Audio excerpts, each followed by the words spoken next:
Praise road હું Stanley Macwan મારી YouTube channel Gujarati Bible સ્ટડીમાં તમારું સ્વાગત છે। મારી ચેનલને આજે અત્યારે આગળ તમે સબસ્ક્રાઈબ કરી લો અને ઈશ્વરના જ્ઞાનમાં તમે વધતા જાઓ। જે ઈશ્વરને આપણે માનીએ છીએ એ ઈશ્વર મહાન છે, એ સામર્થ્યવાન છે અને એમની સૌથી મોટી વાત એ છે કે પવિત્ર છે। અને મનુષ્ય એ પછી કોઈ મોટો પ્રબોધક હોય કે ગમે તો હોય, પણ દરેક મનુષ્ય પાપી છે। જ્યારે મૂસાએ એવું કીધું કે ઈશ્વર મારે તમને જોવા છે, ઈશ્વરે ના પાડી દીધી કે મૂસા તું મને જોઈ નહીં શકતો, મને જોઈને કોઈ જીવતું નથી રહી શકતું। એટલે આપણે એવા પાપી મનુષ્ય છે ને કે આપણે ઈશ્વરને જોઈ નહીં શકતા। અને છતાં ઈશ્વરે મૂસાને પોતાની પીઠ દેખાડેલી, બી દૂર નીકળી ગયા પછી, પરંતુ મૂસા ચહેરો નહોતો જોઈ શક્યા, કેમ કે પ્રભુનો ચહેરો જોઈને કોઈ જીવતું ના રહી શકે।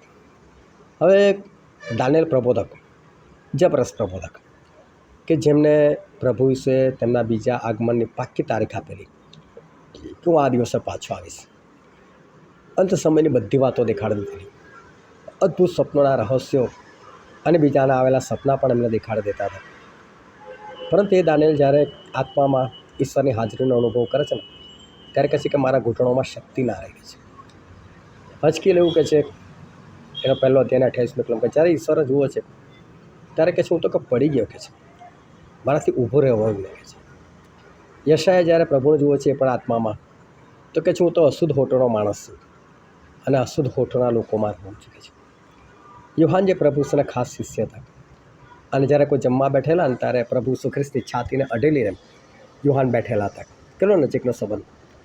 પરંતુ એ યુહાન જ્યારે પ્રભુ ઈસુના મહિમામાં જુએ છે, આત્મામાં, પ્રકટીકરણમાં, ત્યારે અધમુઆ થઈને પડી જાય છે। હવે આવા પ્રભુ જે છે એની સામે કોની તાકાત છે કે ઊભા રહી શકે? પરંતુ હું તમને કહું, પ્રભુ એવું કહે છે જો તમે પ્રભુની સામે ઊભા નહીં રહી શકો તો તમે સ્વર્ગમાં પણ નહીં જઈ શકો। તમારામાં એટલી હિંમત હોવી જોઈએ, તમારામાં એટલી તાકાત હોવી જોઈએ કે તમે ઈશ્વરની સમક્ષ, ઈશ્વરની સામે, ઈશ્વરની આંખોમાં આંખ નાખીને તમે જોઈ શકવા જોઈએ, તમે ઊભા રહી શકવા જોઈએ। જો તમે એ પ્રમાણે લાયકાત નહીં પ્રાપ્ત કરો તો તમે આકાશના રાજ્યમાં નહીં જઈ શકો। કેમ? કેવી રીતે હું આ બધું કહું છું એ જાણવાના માટે આ વિડીયોને આખો જુઓ।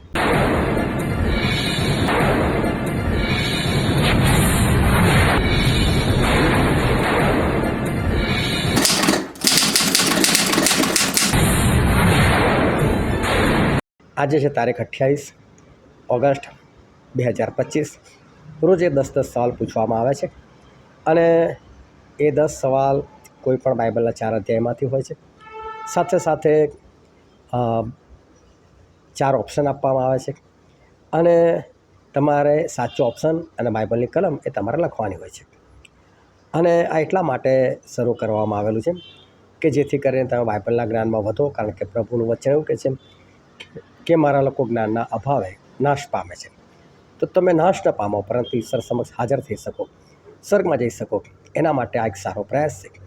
જો તમે આ પ્રશ્નોત્તરીમાં ભાગ લેવા ચાહો છો તો તમે તમારું નામ, સરનામું અને એવું લખીને મને વોટ્સએપ કરજો કે મારે આ પ્રશ્નોત્તરીમાં ભાગ લેવો છે, તો તમારું નામ હું એડ કરી દઈશ અને આવતીકાલથી તમને પણ પ્રશ્નો મોકલવામાં આવશે। પરંતુ શરત એકલી છે, રોજે રોજ સવાલના જવાબ આપવાના છે। જો તમે સવાલના જવાબ રોજે રોજ આપવા ના ચાહતા હોય તો મહેરબાની કરીને આમાં ભાગ લેશો જ નહીં, કારણ કે આ ગમે તેવા લોકો માટે નથી જે લોકો ખરેખર આત્મામાં વધવા માગે છે, બચવા માગે છે, આજ્ઞા પાલનમાં વધવા માગે છે, પવિત્ર આત્મામાં વધવા માગે છે, એ લોકોના માટે જ છે। બાકી જે લોકો કદી ટાઈમ પાસ માટે કરવા ચાહે છે એ લોકોના માટે આ નથી। એના માટે રોજે રોજ તમે સમયસર જવાબ આપવાના હોય તો જ તમે આમાં ભાગ લઈ શકો છો। સમય તો સવારના 7થી લઈને સાંજના 7 વાગ્યા સુધીનો છે, પરંતુ મારી આશા એવી છે કે તમે રોજ સવારે 7 વાગે જવાબ આપી શકો, કે જેથી કરીને મને પણ ખબર પડે કે તમે કેટલા બધા આ બાઇબલની અંદર તલપાપડ છો, એમના જ્ઞાન મેળવવા માટે તમે કેટલા તલપાપડ છો એ ખબર પડે। તો આજનો જે પહેલો સવાલ છે કે હર વખત જાગતા રહો અને વિનંતી કરો કે આ બધું જે થવાનું છે તેમાંથી બચી જવાને તથા માણસના દીકરાની આગળ ઊભા રહેવાને તમે શું થાઓ? અને જવાબ છે કે પ્રબળ થાઓ। લુકની લખેલી સુવાર્તા તેનો 21મો અધ્યાય અને 36મી કલમ।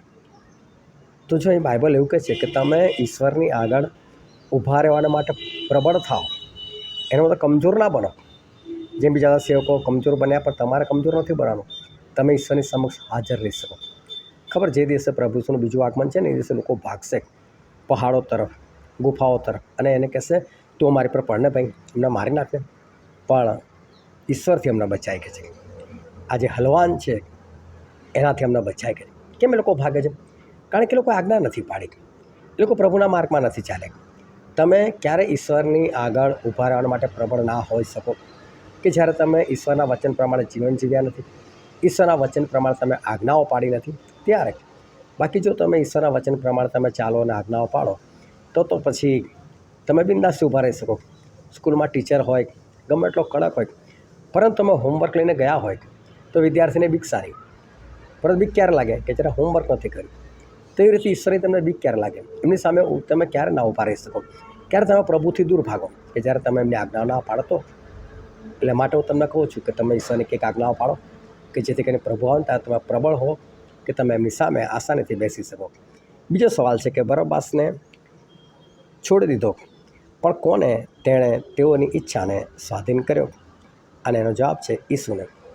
હવે પિલાતે શું કર્યું કે પિલાતને બધું ખબર હતી કે પ્રભુ શું સારા માણસ છે, ન્યાયી માણસ છે. એમણે ઘણી બધી તપાસ કરાય અને કીધું કે મને આનામાં કોઈ દોષ માલુમ નથી પડતો. એટલે સુધી કે હેરોદે પણ કીધું કે મને આનામાં કોઈ દોષ નથી માલુમ પડતો. અને પિલાતની તો પત્નીએ પણ કીધું મને તો આના વિશે સપનું આવેલું છે કે આ તો બહુ સારો માણસ, આને કશું કરતો રાખે છે. પરંતુ આ પિલાત એ લોકોની માંગણીને કારણે શું કરે છે કે બરબ્બાસ નામનો ગુંડો હતો, જેણે ઘણી બધી હત્યાઓ કરેલી હતી, દંગાઓ કરેલા હતા, એને લોકોને માટે છોડી દીધો. પરંતુ પ્રભુ શુંને એમની ઈચ્છાને સ્વાધીન કરી દીધો. એટલે કે પ્રભુ શું સોંપી દીધા કે લો ભાઈ તમારે આને જે કરો તે કરો. આ લોકોએ પ્રભુ શુંને વધસ્તંભે ચડ્યા. અને હું તમને કહું ને કે આજે લોકોની ઈચ્છા જ છે, તમે ખ્રિસ્તી હો, વિશ્વાસી હો, પરંતુ એ દરેકની ઈચ્છા શું છે?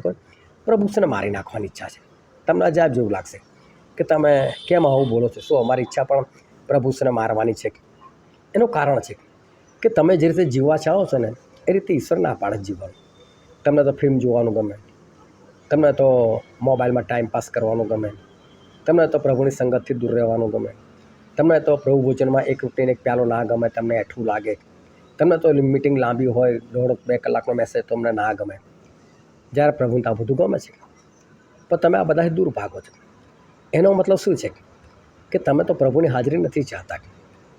કારણ કે તમે જો એક નાનકડી વાત કહું, 4 મિત્રો હતા અને એ લોકો ઘરમાં એ લોકો ભેગા થયેલા હતા કોઈ કંઈકના ઘરમાં, અને લોકો નક્કી કરે કે ચલો આપણે ફિલ્મ જોવા જઈએ કે છે. તો કે સારું ચલો, 4 જણા તૈયાર થયા અને કોઈ ફિલ્મ હશે જોવા માટે તૈયાર થયા. અને એ લોકો જેવા દરવાજા પાસે ગયા, દરવાજો ખોલવા ગયા ત્યારે તો બહારથી બેલ વાગ્યો. એટલે વિચાર આપણે હમણાં કોણ આવ્યો છે? એક તો આપણે બહાર જવાનો પ્લાન કર્યો છે અને ખોલીને જોયું તો સામે પ્રભુ શું. એ કહો પ્રભુ શું તમે આવી ગયા કે હા કે ચલો મને એવું થયું કે તમને મળી લઉં. તો કે આવો આવો બેસો બેસો. પણ આ લોકોનો પ્લાન તો શું હતો? પિક્ચર જોવાનો. એટલે 4 જણા પાછા અલગ ગયા કે શું કરીએ યાર, ઈસુ આવી ગયા છે, એમની હાજરીમાં પિક્ચર જોવા ના જાય. તો કે વાંધો ને આપણે બહાનું બતાવીને કે છે. લોકો કહે છે કે પ્રભુ તમે અહીં ગાડી બેસો, અમે તમારા માટે નાસ્તો લઈને આવે છે. પ્રભુ કે એકલો એકલો શું કરીશ કે છે, ચલો હું તમારી જોડે નાસ્તો લેવા માટે આવું. કોઈનો પ્લાન ફેલ જાય છે. ફરી કોઈ વિચારે છે, ફરી કહે છે કે પ્રભુ તમે બેસો અમે ઠંડુ લઈને આવે. પ્રભુ કહું એકલો એકલું શું કરીશ, ચલો હું પણ તમારી સાથે આવું. અને જેટલી વખત આ લોકો જે પણ પ્લાન બનાવે તો પ્રભુ એક જ કહે ચલો હું તમારી સાથે આવું, હું તમારી સાથે આવું. અને પછી આ લોકો 4 જણા અલગ નીકળીને એક વાત કરે છે, ક્યારેક કામ કરો કે છે. કે શું? તો કે વધસ્તંભ લઈ આવો, આને જડી દો કે નહીં તો જઈ જઈશું તે પાછળ આવશે. આ વિચાર કરો, આ તો વાર્તા છે. પણ શું આજે લોકોના જીવનમાં આવું નથી? જે પ્રભુ ચાહે છે થોડા કરવા ચાહે છે, જે પ્રભુ નથી ચાહતા એમાં જીવન જીવવું છે. તો આજે શું એ લોકોની ઈચ્છા લોકોને મારવાની નથી? આ લોકોની ઈચ્છાથી પ્રભુ શુંને મારી નાખવાની. પરંતુ આપણે એવા ના બનીએ, આપણે પ્રભુની આજ્ઞાઓ પાડનાર બને. એ જે કહે છે કરે, કારણ કે એમાં જ આપણી પવિત્રતા રહેલી છે ને એમાં જ આપણું સ્વર્ગ રહેલું છે. ત્રીજો પ્રશ્ન છે, હેરોદ કોને જોઈને ઘણો હર્ષ પામ્યો? તો હેરોદ છે ને ઈસુને જોઈને હર્ષ પામ્યો. એટલે આજે પ્રભુને જોઈને ઘણા બધા લોકો ખુશ થાય છે. અને હેરોદને તો એવું પણ હતું કે કદાચ પ્રભુ શું આવશે અને મારા દેખતા કોઈ ચમત્કાર બી કરશે. એટલે પ્રભુ શું ખાલી જોવા માગતો હતો, યાર બહુ મોટું નામ છે અને બહુ બધા ચમત્કારો કરે છે, લાઈન જોયા માણસ કેવો છે કે એટલે જોઈને ખુશ થયો. હા હા આ તો પ્રભુને જોવા મળ્યા અને બી આ તો મારી પાસે ગુનેગાર તરીકે આવ્યા છે, એટલે ખુશ થયો. પણ જો ખરેખર એના હૃદયની ઈચ્છા એ થોડી હતી કે મને પ્રભુ મળ્યા એટલે ખુશ છે. ના, પ્રભુ મળ્યા એટલે નહીં, આજે જો ઘણા બધા લોકો પ્રભુને જોઈને કેમ ખુશ થાય? એ લોકો નોકરી જુએ છે. પ્રભુ નોકરી આપી દો ને એટલે ખુશ, પ્રભુ છોકરી આપી દો ને એટલે ખુશ, પ્રભુ બાળક આપી દો ને એટલે ખુશ, પ્રભુ મારી આવક વધારી દો ને એટલે ખુશ, પ્રભુ મને બીમારીમાં સાજા પણ આપી દો ને એટલે ખુશ, પ્રભુ મારું ઘર બનાવી દો ને એટલે ખુશ. એટલે પ્રભુ જોઈને શેના માટે હર્ષ પામે છે? આ બધી વસ્તુઓને લીધે. ભાઈ પ્રભુને જોઈને ખરો આનંદ થોડો થાય છે. બાકી આ હેરોદે બી એવું જ કીધું કે લઈ જાઓ ભાઈ આને, મારાનું કંઈ કામ નથી, મારી નાખો આને, પિલાતને સોંપી દો, પિલાત જે કરે કરું. બાકી કહી શકતો હોય પિલાત આને કશું નથી કરવાનું, ચલો હું બી તારી સાથે છું, ચાલ આપણે બે ભેગા થઈને આના બચ્ચા એક નહીં. એટલે આજે ઘણા બધાની ઈચ્છા એવી જ છે કે પ્રભુને મારી નાખવાની, પરંતુ એને જોઈને પ્રભુ સુનજોને લોકો ખુશ થાય છે ખરા, પરંતુ ખોટી વાતોને લીધે ખુશ થાય છે. પછીનો સવાલ છે કે તમે જઈને આપણે સારો પાસ્કા સિદ્ધ કરો એવું કોને કહ્યું? અને પ્રભુ એવું પિત્તર અને યોહાનને કીધેલું હતું કે જાઓ તમે મારા માટે પાસ્કા સિદ્ધ કરો. પાસ્કા એક પર્વ હતું અને એ પાસ્કા ખાવાનો. અને નિર્ગમનનું પુસ્તક તેનો 12મો અધ્યાય એની અંદર આ વાત લખેલી હતી. પ્રભુ એવું કીધેલું હતું કે આ મહિનો તમારા માસમાંનો પ્રથમ માસ ગણાય, એટલે કે કેલેન્ડરમાં એ વખતે 7મો મહિનો ચાલતો હતો. પ્રભુએ ફેરવી નાખ્યો કે આ 7મો મહિનો ને હવે ત્યાં 1લો મહિનો કરી દો. અને આ મહિનાની 10મી તારીખે તમે હલવાન કરી દો, 14મી તારીખે હલવાને તમે કાપો, એનું લોહી તમે દરવાજાની બંને બારસાકો પર ઓતરંગ પર લગાડો અને તમે આ પાસ્કાનું હલવાન તમે ખાઓ. અને કે કેવી રીતે ખાઓ? બાફેલું નહીં, કાચું નહીં, પરંતુ મસ્ત ફ્રાય કરીને શેકીને જોરદાર રીતે ખાઓ કે છે. અને કે છે કે તમારા પગરખા પહેરીને હાથમાં લાકડી લઈને એટલે બિલકુલ તૈયાર થઈને ખાઓ કે છે. કેમ કે તમે ખાતા હશો ને તમારે અહીંથી નીકળવાનું થશે કે છે, એટલે તમે એવી રીતે ખાઓ કે છે. એ રીતે ઈશ્વર આ પાસ્કા ખાવાની વાત કરી હતી. પરંતુ આ પાસ્કાનો હલવાન એ તો પ્રભુ ઈસુ ખ્રિસ્ત પોતે છે. અને 1 કોરિન્થી તેનો 5મો અધ્યાય તેની 7મી કલમ કે આપણા પાસ્કા યજ્ઞનું બલિદાન ખ્રિસ્ત, એટલે પ્રભુ ઈસુ પોતે આ પાસ્કાનું યજ્ઞ છે. આ પાસ્કાનો હલવાન એ બીજું કોઈ નહીં, પ્રભુ ઈસુ ખ્રિસ્ત હતા. તો કે તમારા પાસ્કા ખાવાનો છે. અને કેવી રીતે ખાવાનું? એક હલવાન એટલે ઘેટાનું બચ્ચું એ તમારે કાપીને સરસ રીતે વઘારીને ખાવાનું છે, શેકીને ખાવાનું છે, પણ કે મુંડી પાયા આંતરડા સાથે. હવે પ્રભુ ઈસુ ખ્રિસ્ત માટે એવું કીધેલું છે. યોહાનની સુવાર્તા તેનો 1લો અધ્યાય અને તેને પહેલી જ કહેતા આદિ એ શબ્દ હતો, શબ્દ દેવની સંગાતે હતો અને શબ્દ એ દેવ હતો. એટલે શબ્દ એટલે પ્રભુ ઈસુ ખ્રિસ્ત. એટલે પ્રભુ ઈસુ ખ્રિસ્ત એ દેવનો શબ્દ છે. અને દેવનો શબ્દ એટલે શું? બાઇબલ. તો બાઇબલ જે છે ને એ ખરેખર પાસ્કાનું હલવાન છે. એને તમારે ખાવાનું. કઈ રીતે? મુંડી પાયા આંતરડા સાથે. એનો મતલબ કે બાઇબલ છે ને તમારે વાંચવાનું નથી, બાઇબલ તમારે ખાવાનું છે. આજે લોકો બાઇબલ વાંચે છે અને બી કેવી રીતે વાંચે છે ખબર? જેમ બીજા લોકો રાશિ જોતા હોય ને એમ સવારમાં ઉઠશે, નોકરી પર જવાનું હશે, ઉતાવળ હશે, માંડ તૈયાર થયા હશે અને બાઇબલ ખોલીને બેસે, પ્રભુ હું જઉં છું અને આજે મારા માટે શું વચન છે એ મને દેખાડો ને. અને બાઇબલ આંખ બંધ કરીને ખોલશે અને એક આંગળી મૂકશે ને એક કલમ વાંચીને જતા રહેશે. એક બહેને તો મને બોલાવે, સ્ટેનલીભાઈ તમે સાંજે મારા ઘરે આવજો. તો સારું, હું તો પહોંચી ગયો સાંજે. મને કે સ્ટેનલીભાઈ આજે બહુ જોરદાર વચન આવેલું છે. કોઈ વચન? તો કે ઉભા ને તમને દેખાડો થશે, મારે એના વિશે થોડું જાણવું છે. સારું. એ બેન શોધીને મરી ગયા, એમને વચન જ ના મળ્યું. મેં કહ્યું બેન મને એકાદ બે શબ્દો કદાચ મને યાદ આવી જાય, એકાદ બે શબ્દ પણ યાદ નહીં કે શું વચન વાંચીને ગયેલા. તો તમે કેવી રીતે વાંચો? તો કે આવી રીતે ખોલીને આવી રીતે થોડું વાંચવાના, કોઈ રાશિ થોડી છે. પ્રભુ આજે મને વચન આપો, આજે મને વચન આપો. એક માણસ હતો અને એણે એવું જ નક્કી કરેલું હતું કે પ્રભુ રોજ કે છે આંખ બંધ કરીને બાઇબલ ખોલીશ અને એમાં જે લખેલું છે ને એ પ્રમાણે રોજ હું એ વચનને હું પાડીશ. એ દિવસ માટે મારા માટે એ વચન અને વચન પાડીશ. અને એક વખત એ ભાઈએ આવી રીતે બાઇબલ ખોલ્યું અને એક કલમ આવી માથે લખેલી સુવાર્તા તેના 27મો અધ્યાય અને તેની 5મી કલમ હું તમારા આગળ વાંચીને સંભળાવ્યું. પછી મંદિરમાં રૂપિયા ફેંકી દઈને તે નીકળ્યો અને જઈને ગળે ફાંસો ખાધો. યહૂદા ઇસ્કરિયોતે ગળે ફાંસો ખાધો ને એ વચન આવ્યું. પેલો કે મેં તો આવું નક્કી કર્યું છે કે વચન પાડવાનું, ફટદેને મૂકી દીધું, બંધ કરી દો. નાના ગળા ભાવ ફાંસો ખાવાનો કે પ્રભુ આ વચન આ વચન બીજું વચન આપો. એટલે ફરી બીજું વચન આવ્યું. હવે બીજું વચન કયું તમને કહું? માથની સુવાર્તા તેનો 5મો અધ્યાય અને 37મી કલમ. પણ તમારું બોલવું તે હાનું હા ને નાનું ના હોય, કેમ કે એ કરતાં અધિક જે કંઈ છે તે પુંડાથી છે. એનો મતલબ ભાઈ તે જે નક્કી કર્યું છે એ પ્રમાણે કરવાનું. હાનું હા ને નાનું ના તે નક્કી કર્યું તો કર. ગળે ફાંસો કેમ ન ખાય? ફરી પાછું બાઇબલ બંધ કર્યું. ના પ્રભુ આ વચન નહીં, આ વચન નહીં. હું ત્રીજી વખત ખોલું છું અને વચન આ યોહાને લખેલી સુવાર્તા 13મો અધ્યાય અને 27મી કલમ. અને કોળીઓ લીધા પછી તરત જ તેનામાં શેતાન બેઠો, માટે ઈસુ તેને કહે છે કે તું જે કરવાનો છે તે જલ્દી કર.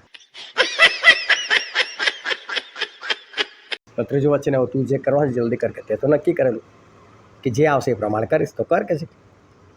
શું કરે માણસ? ઘણા લોકો આ રીતે જુએ છે વચન. આ રીતે વચન નહીં.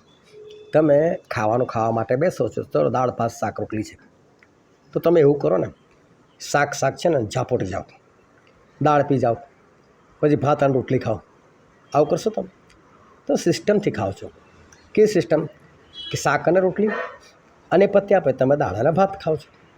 આ રીતે તમે ખાઓ છો સિસ્ટમથી. તો પછી બાઇબલને બી સિસ્ટમથી વાંચો ને ભાઈ. કેમ ઉત્પત્તિ પહેલાં આપ્યું છે? કેમ પ્રકટીકરણ છેલ્લા આપ્યું છે? તો જે પહેલાં આપ્યું છે પહેલાં વાંચો ને, જે છેલ્લા આવ્યું છે ને છેલ્લા વાંચો. તમે ઉત્પત્તિથી વાંચતા આગળ જશો તો તમને ખબર પડશે ને કઈ જગ્યાએ શું લખેલું છે. આ તો કેટલાને ખબર નહીં, દાઉદ પહેલાં આવ્યા કે ઇબ્રાહિમ પહેલાં આવ્યા નથી ખબર, આદમ પહેલાં આવ્યા કે મલખીસેદેક પહેલાં આવ્યા, લોકોને ખબર જ નથી. કારણ કે જે ખોલે ને જે આવે ને એ વાંચી કાઢે છે. હું ઘણી વખત લોકોને પૂછું છું કે ભાઈ તમે બાઇબલ પૂરું કર્યું? તો કે હા, અત્યાર સુધી પૂરું થઈ ગયું હશે. થઈ ગયું હશે ને વાત નહીં. પૂરું કર્યું? સ્પષ્ટ જવાબ હા કે ના. અને ત્યારે કહે છે કે પૂરું થઈ ગયું હશે. પણ એવું કેમ પૂરું થઈ ગયું હશે? તો એનું કારણ એ છે કે એ લોકો આ રીતે રોજ વાંચતા હોય, એટલે કે કદી આ આખું બાઇબલ થઈ જ ગયું છે ને. એટલે એવી રીતે તેની સિસ્ટમ છે. એ તમે યોગ્ય રીતે ખાઓ. પાસખાનું હલવાન છે, એને યોગ્ય રીતે ખાઓ.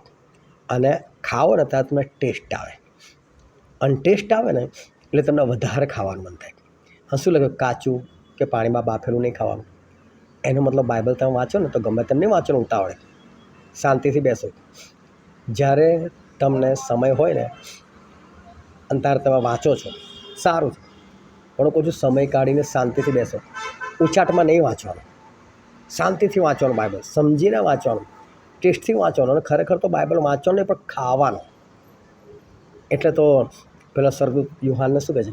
એટલે યુહાન આ ઓળિયું ખાઈ જાય કે છે. ઓળિયું એટલે ઈશ્વરનું વચન ખા કે છે ને. એટલે વચન ખાવાની વસ્તુ છે. આ પાસખાનું હલવાન છે. એને તમે ખાતા શીખો. ટેસ્ટ આવશે તો તમને મજા આવશે, પણ તમને ટેસ્ટ નહીં આવે તો તમને નહીં વાંચવાની મજા આવે. એટલે ઘણા બધા લોકો જો નિર્ગમન, લેવી, ગણના, પુનર્નિયમ આ બધું વાંચતા જ નથી. કંટાળા આવે છે લોકો. કેટલા લોકો પહેલું કાઢવાનું બધી વંશાળી છે, કંટાળા નથી વાંચતા.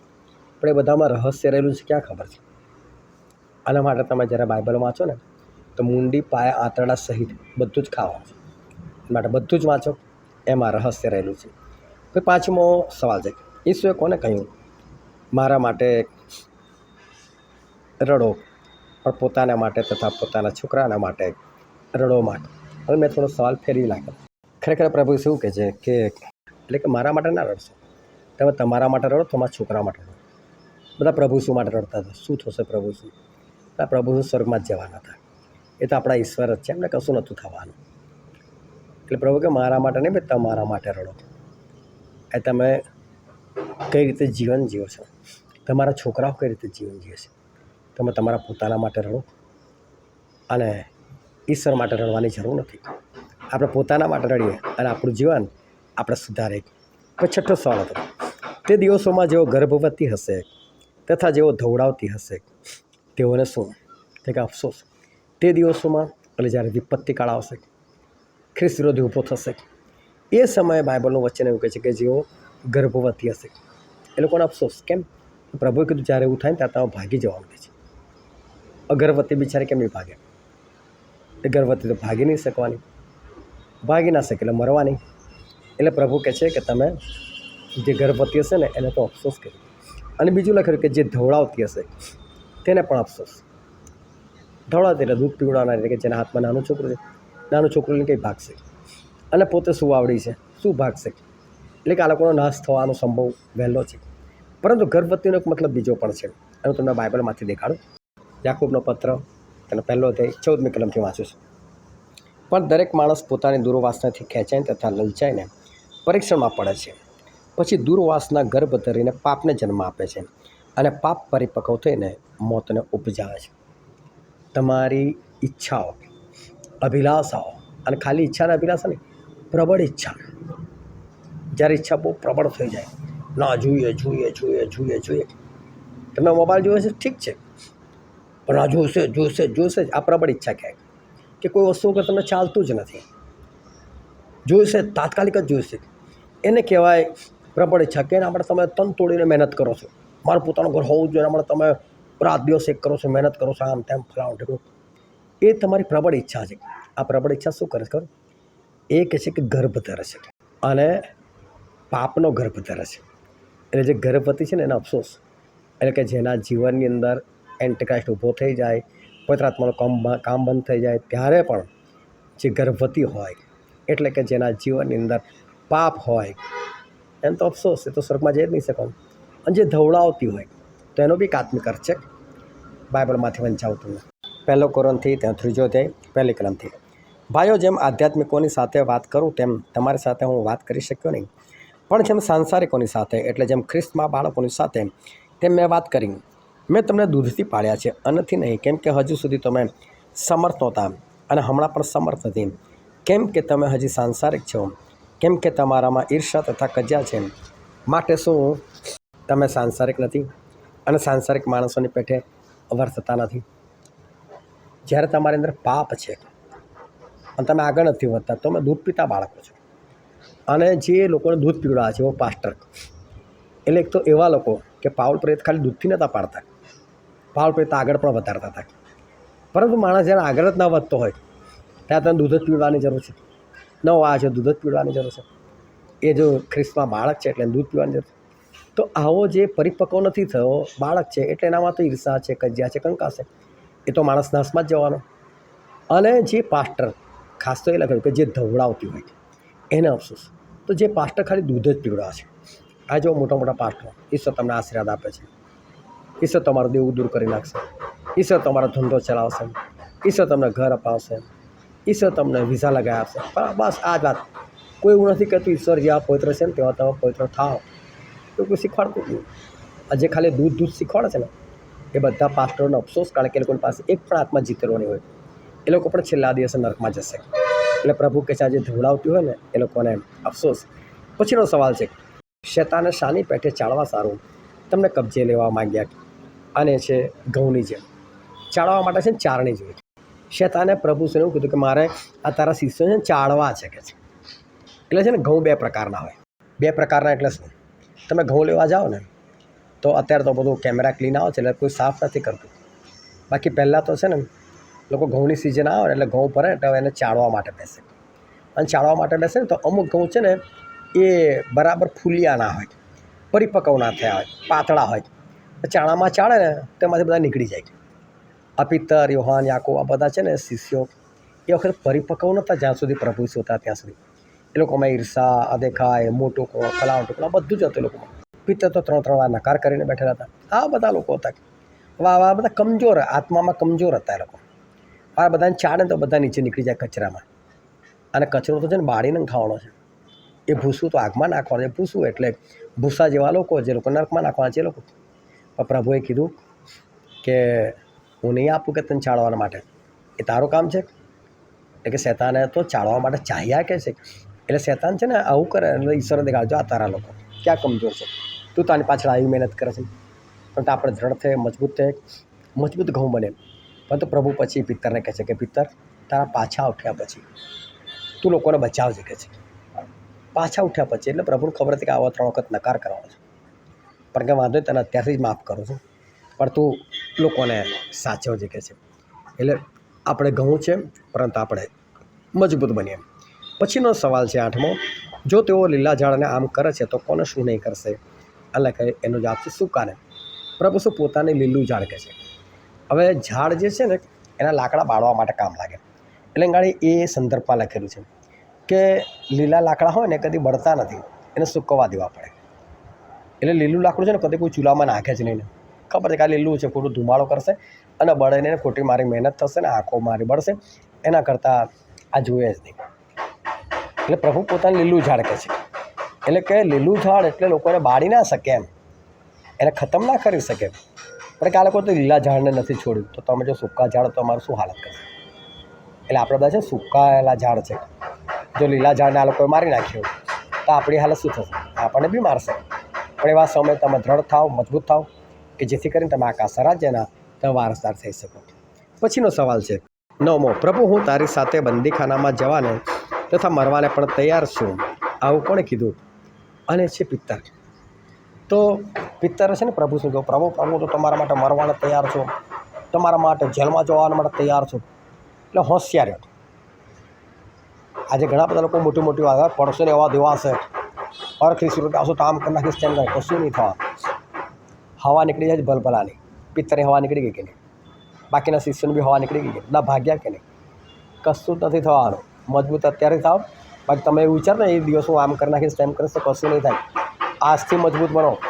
તમે જીમમાં જાઓ ને તો પહેલા દિવસે કંઈ મજબૂત નહીં બની જતા. 6 મહિના સુધી તમારા શરીર પર ફરક નથી પડતો. મોટાભાગના જીમમાં જનારા હવા જોશે 10-12 દિવસ પહેલા દિવસે આશા માયનામાં ઊભા થઈ જાય, કશું ના દેખાય. એટલે પહેલા દિવસ કશું ના થાય, 6 મહિને કશું ના થાય. આ તો કશું નહીં થતું, છોડ. બંધ થઈ જાય છે લોકો સવારના વહેલા ચાલવા નીકળે છે, એક્સરસાઇઝ કરે છે, પણ શરીરમાં કંઈ ફેર નથી પડતો. 10 દિવસ 15 છોડ, કશું થતું નથી. આળસ આવે છે, બેસી જાય. પણ એ તો ફરક ના પડે. તમારે એમાં સતત બન્યા રહેવું પડે. તમે સવારે બ્રશ કેટલી મિનિટ કરો છો? વધારેમાં વધારે માણસ છે ને 3 મિનિટ બ્રશ કરે, બરાબર? તમે અઠવાડિયું બ્રશ ના કરો, એટલે અઠવાડિયું 7 દિવસ. પણ 7મા દિવસે તમે 21 મિનિટ બ્રશ કરી નાખો. તમે કરવાના 21 દિવસ 21 મિનિટ બ્રશ કરી શકવાના, બહુ છોલાઈને નવરું થઈ જાય. પણ તમે એવું વિચારો કે 7મા દિવસે હું 21 મિનિટ બ્રશ કરી નાખીશ અને મારા દાંત સફા ચટરે, તો તમે ભૂલો છો. 6 દિવસો તમારું મોઢું ગંધાશે, લોકો તમારી સાથે નહીં બેસી શકે. આની છે ને ટેવ હોવી જોઈએ. આ રોજે રોજ કરવાની ક્રિયા છે. એટલે આત્મામાં મજબૂત થવાની ક્રિયા છે. રોજે રોજ પ્રાર્થના, રોજે રોજ સંગત, રોજે રોજ પ્રભુ ભોજન, રોજે રોજ બાઇબલ વાંચન, આ બધું રોજે રોજ થવું જોઈએ. તો તમે આત્મામાં બળવાન થાવ. બાકી તમે કોઈ અઠવાડિયામાં 1 દિવસ રવિવારે જઈને તમે મજબૂત બનવા જાઓ ને, ના બને. અને માટે રોજે રોજ મજબૂત થવું પડે, રોજ ચાલવું પડે. અને છેલ્લો 10મો સવાલ હતો કે કોનું શબ ખડકમાં ખોદેલી કબરમાં મૂક્યું કે જ્યાં કદી કોઈને અગાઉ મૂકવામાં આવ્યો નહોતો? અને એ હતું ઈસુનું શબ. હવે જો એક માણસ હતો, એણે એડવાન્સમાં એની કબર બનાવી રાખેલી હતી ખડકની ગુફાની અંદર, અને પ્રભુશ્રીને એમાં મૂક્યા. પણ બાઇબલની અંદર નોંધ કરવામાં આવી કે કબરની અંદર અગાઉ કોઈને મૂકવામાં આવ્યા હતા. આવી નોંધ કરવાનું કારણ છે. કેમ બાઇબલમાં આવું લખ્યું? એ લખવાની પાછળ બહુ મોટું કારણ હતું. શું કારણ હતું તમને કહું. એલીસા પ્રબોધક મરી ગયા. એમને કબરમાં આવી જ કોઈ કબર હશે અને એમાં એમને દફનાવી દીધા. થોડા વખત પછી એમની લાશ તો ખલાસ થઈ ગઈ, હાડકા બચી રાખી. પણ અમુક લોકો એક માણસને લઈને જતા હતા ને એવું લાગ્યું હુલ્લડ થયું સામે, તો પેલા ડેડ બોડી ફેંકીને ભાગ્યા. તો આવો ઢાળ હશે, મને નથી ખબર શું છે. પછી લાશ ગબડતી જઈને સીધી એલીસાની કબરમાં હાડકા નડકી, બરાબર જીવતો થઈ ગયો. આ તો પ્રભુ શું જીવતા થાય ને તો એ લોકો કહે કે શું ખબર પહેલાં ગાળે કોઈ સંતને મૂક્યા હશે એટલે પ્રભુ શું જીવતા થયા. એના પોતાથી જીવતા નહીં થયા, એનામાં કશી તાકાત નથી. એટલે ખાસ લખવામાં આવ્યું કે આ એક એવી જગ્યા હતી, એવી કબર હતી કે જ્યાં અગાઉ કદી કોઈને મૂકવામાં આવ્યા નહોતા. એટલે પ્રભુ શું પોતાના સામર્થ્યથી, પોતાના આત્માના પરાક્રમથી એ જીવતા થયેલા, કારણ કે ઈશ્વર છે. તો આવી રીતે રોજ 10 સવાલો પૂછવામાં આવે છે. સાથે સાથે અહીં સમજૂતી પણ આપવામાં આવે છે. જો તમે આમાં ભાગ લેવા ચાહતા હોય તો તમારું નામ સરનામું લખીને મોકલશો. ફરી એકવાર તમને યાદ દેવડાવી દઉં કે શરત એક જ છે, રોજ જવાબ આપવાના છે. નહીં આવે નામ કમી પણ કરી નાખવામાં આવશે. માટે આ દરેક માટે મહેનત નથી કરતો, પણ જે લોકો ખરેખર આગળ વધવા ચાહે છે એ લોકોના માટે જ મહેનત છે. તે સર તમને આશીર્વાદ આપે. આમેન.